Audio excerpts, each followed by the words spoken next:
Assalamualaikum warahmatullahi wabarakatuh. Waalaikumsalam. Terima kasih Pak Ketua atas waktunya. Izin semua jamaah. Izin bertanya Cikgu. Ini menyambung yang masalah yang di tadi di orang tua tadi.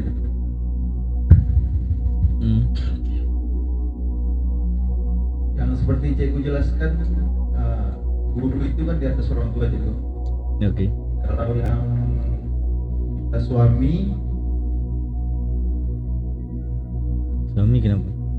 Kalau suami itu kan berbaktinya kepada mertua Cikgu. Kalau yang istri kepada orang tua suami. Enggak gitu juga. Oke. Jadi case-nya gini Cikgu. Ibu kita meninggal Cikgu. Oke. Jadi ayah kita menikah lagi, atau sebaliknya ayah kita meninggal, ibu kita menikah lagi. Itu apakah sama derajatnya Cikgu? Kita anggap seperti orang tua kandung, cara kita berbakti atau gimana Cikgu? Iya. Jadi bukan anggap, memang harus begitu gitu. Ya kan kayak gitu. Jadi contoh misalkan nih, ibunya meninggal. Ibunya misalnya menikah lagi ya. Ya kan gitu. Berarti bapak tiri. Apakah kita harus menyamakan derajatnya seperti iyalah. Paham nggak gitu? Cobalah bayangin ketika ibu kita menikah sama si suami tadi, bapak tiri kita. Surga ibu kita di mana? Kenapa kita nggak berbakti walaupun itu bapak tiri? Coba. Paham nggak? Tapi kan orang nggak paham. Ah, ini bapak tiri awak. Tetapi istri tadi nih, ibu kita nih, ketika menikah surga nih bawah telapak kaki bapak tiri kan? Paham nggak gitu? Surga kita di bawah telapak kaki ibu kita. Surga ibu kita di bawah telapak kaki bapak tiri kita.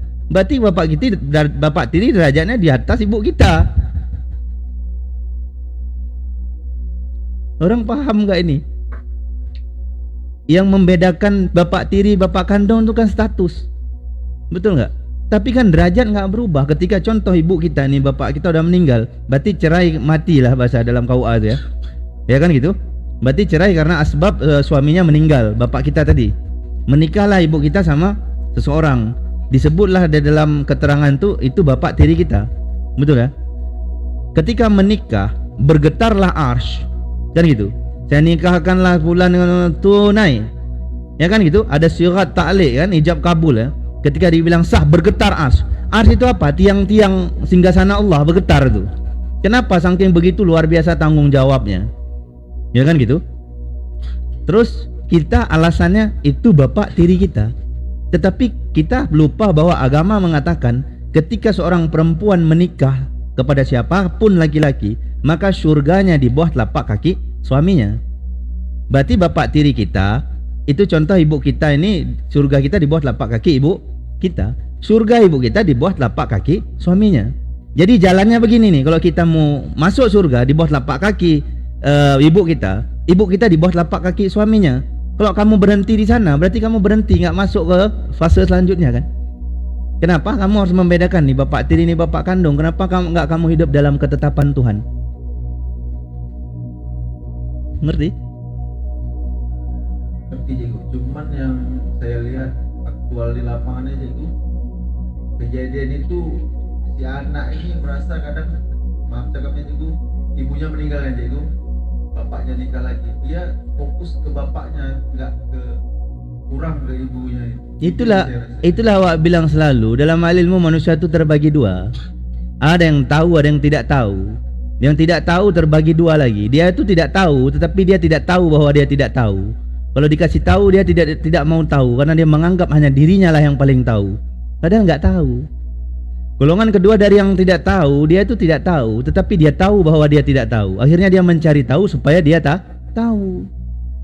Dalam kehidupan bermasyarakat di dunia ini, rata-rata orang tuh sok-sok tahu, padahal dia nggak tahu.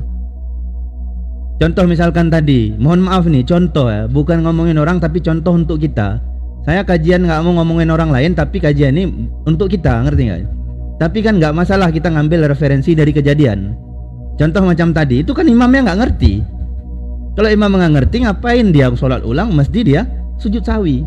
Ngerti nggak itu? Contoh misalkan sujud sawi itu, guru saya bilang nih ada kitabnya, kan gitu. Kitab siapapun bisa saya baca kan gitu. Atas izin Allah kan, bukan untuk kesombongan itu. Contoh misalkan gini, kita ini lupa nih, ya kan gitu. Contoh misalkan kita kira ini tadi nih kita sholat nih sendiri nih tadi ya. Ini contoh misalkan nih Isya, kita sholat itu 3 rakaat, ya kan gitu. Tiba-tiba teringat pula kita nih, tadi 3 rakaat. Apakah kita harus mengulang sholat Isya? Tak perlu. Tugas kita apa? Takbiratul ihram. Setelah takbiratul ihram, niat sholat tadi, mengulang i'adatan kemarin tadi kan, yang apa mengulang ya. Habis itu langsung sujud sahwi. Allahu Akbar, subhana man la yanamu wa la yasu, subhana man la yanamu wa la yasu, subhana man la yanamu wa la yasu. Duduk iftirasi, duduk itikaf, sujud lagi. Subhana man la yanamu wa la yasu, subhana man la yanamu wa la yasu, subhana man la yanamu wa la yasu. Duduk iftirasi akhir baru salam. Tak perlu ngulang salat. Ngerti enggak itu? Nah, contoh misalkan aktual di lapangan yang Abang bilang tadi, itu seorang ini dia lebih bakti karena ini alasannya bapak tirinya kan. Karena dia nggak tahu. Makanya di dalam mengamalkan sesuatu, banyak orang hari ini beramal aja, pengetahuannya nggak tahu. Betul nggak? Semua orang mungkin tahu, tapi yang benar tahu nggak? Iya kan? Contoh misal kayak gini, ada sekarang nih, contoh lebaran nih contoh ya. Lebaran rata-rata orang tua nuntut anaknya untuk pulang, betul nggak? Itu kesalahan yang dibuat orang tua itu. Sebenarnya orang tua nggak boleh nuntut anaknya pulang ngunjungin dia. Kenapa? Karena dia sudah melepas anaknya setelah menikah. Maka tugas orang tua apa? Harus bijak. Kalau misalkan anakku nggak ngunjungin aku, berarti mungkin anakku punya kegiatan sibuk. Ya Allah, hamba ridha. Paham? Kalau anaknya pulang, alhamdulillah ya Allah. Berarti dia masih punya kesempatan sehingga dia bisa mengunjungi saya ya Allah. Gitu dong jadi orang tua. Ini enggak. Jadi nangis. Kenapa? Anak saya enggak ingat lagi saya. Gara-gara tangisan dari mata orang tua tadi, susah anaknya. Hati-hati orang tua. Paham, Bang? Nah, jadi kalau misalkan contoh orang tua abang, ibu abang misal menikah lagi, bapak tiri, itu jangan buat bapak tiri, bapak abang. Ya kan gitu. Nggak ada bapak-bapak tiri, itu judul-judul doang itu.